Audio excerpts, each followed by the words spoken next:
మెదక్ జిల్లాలో సంచలనం రేపిన కాంగ్రెస్ నాయకుడు అనిల్ హత్య కేసులో కీలక విషయాలు వెలుగులోకి వస్తున్నాయి. నిందితులు పోలీసుల అదుపులో ఉన్నట్టుగా ప్రచారం జరుగుతోంది.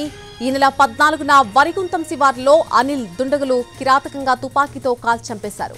అనిల్ హత్యకు రంగంపేట గ్రామంలోని ఒక ఇంటి స్థలం వివాదమే కారణమని పోలీసులు అంచనాకొచ్చారు. ఇటీవల ఇంటి స్థలం విషయంలో ఇంటి యజమానిని బెదిరించి కుటుంబ సభ్యులను అనిల్ దూషించినట్టు సమాచారం. అప్పటి నుంచి అనిల్పై కక్ష పెంచుకున్న హౌస్ ఓనర్ సుపారీ బ్యాచ్తో ఒప్పందం చేసుకుని ఈ ఘాతుకానికి పాల్పడినట్టు తెలుస్తోంది.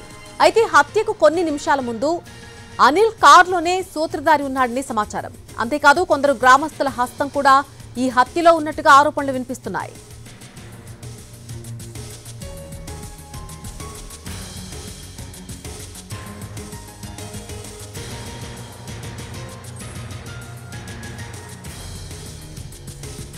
ఇదే అంశంపై మరింత సమాచారం మా ప్రతినిధి శ్రీనివాస్ అందిస్తారు. మెదక్ జిల్లాలో సంచలనం సృష్టించినటువంటి అనిల్ హత్య కేసులో కీలక మలుపు దశకైతే చేరుకుంది. ఈ కేసులో మొదటి నుంచి కూడా అనేక మలుపులు తిరుగుతుంది. మొదట రోడ్డు ప్రమాదం అనుకున్నారు, ఆ తర్వాత ఘటనా ప్రాంతంలో బుల్లెట్ షెల్స్ లభించడంతో హత్యగా అనుమానించారు. చివరికి అది హత్యగా నిర్ధారణ అయింది. అయితే ఈ హత్యకు ప్రధాన కారణము రియల్ ఎస్టేట్ లావాదేవీలని అనుకున్నారు. ఆ తర్వాత ఏపీకి చెందినటువంటి ఒక ప్రజాప్రతినిధి మనవడి హస్తం ఉన్నట్టు మొదట అనుమానించారు. ఆ తర్వాత లేదు, ఆ రియల్ ఎస్టేట్కి సంబంధించినటువంటి లావాదేవీలో ఒకరితో గొడవ కావడం, ఆ గొడవైనటువంటి వ్యక్తే ఈ హత్య చేయించినట్టు అనుమానాలు వచ్చాయి. కానీ చివరికి మాత్రం మెదక్ జిల్లాకు చెందినటువంటి ఓ వ్యక్తే ఈ హత్య చేయించాడని చెప్పి మాత్రం ఇప్పుడు తెలుస్తుంది.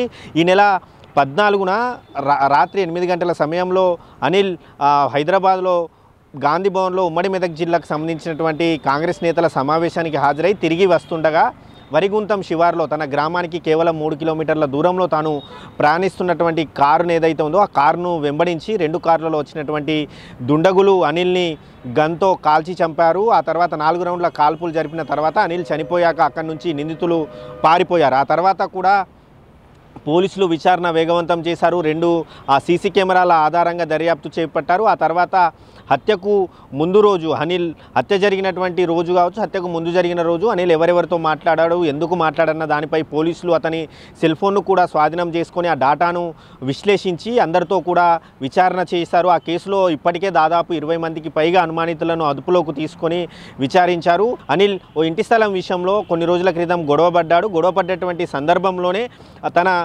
అతనితో పాటు తన ఇంటి కుటుంబ సభ్యులను కూడా అనిల్ దూషించినట్టు సమాచారం. అయితే ఆ దూషించినటువంటి సమయంలోనే ఎప్పటికైనా నిన్ను చంపేస్తానని చెప్పి సదరు వ్యక్తికి అనిల్ బెదిరించినట్టయితే చెప్తూ ఉన్నారు. ఆ కారులో ఉన్నటువంటి వారిని విచారించగా మాత్రం ఒకరిని అనుమానం వచ్చి వారినే ప్రధానంగా విచారిస్తే అసలు విషయం బయటపడిందనేది మాత్రం పోలీసులు చెప్తున్నారు. కానీ ఇప్పటికీ ఇంకా అధికారికంగా ధృవించలేకపోవడంతో మాత్రం అనిల్ హత్యకు మాత్రం ప్రధాన కారణం ఓ ఇంటి స్థలం వివాదమే అని తెలుస్తుంది. అనిల్ బెదిరించడంతో పాటు ఆ కుటుంబ సభ్యులను దూషించడంతో పగ పెంచుకున్నటువంటి సదరు వ్యక్తే సుపారీ ఇచ్చి ఈ హత్య చేయించినట్టయితే తెలుస్తుంది. అయితే గన్ ఎక్కడి నుంచి వచ్చిందన్న దానిపై మాత్రం ఇప్పటికీ మిస్టరీగా మారింది. అయితే ఆ గన్ను మాత్రం ఒక మాజీ నక్సలైట్కి సంబంధించిందని అని చెప్తున్నారు. అయితే ఆ మాజీ నక్సలైట్ ఎవరు, ఆ మాజీ నక్సలైట్కి హత్య చేయించినటువంటి వ్యక్తికి అసలు సంబంధం ఏంటి, లేకపోతే ఆ మాజీ నక్సలైటు ఇటువంటి ఏమన్నా సెటిల్మెంట్ దందాలు చేస్తున్నాడా అన్న కోణంలోనూ పోలీసులు విచారణ అయితే చేస్తున్నారు. అదేవిధంగా అనిల్ హత్య కేసులో గ్రామస్తుల హస్తం ఉన్నట్టు కూడా ఆరోపణలు అయితే వస్తున్నటువంటి పరిస్థితి. అనిల్ గత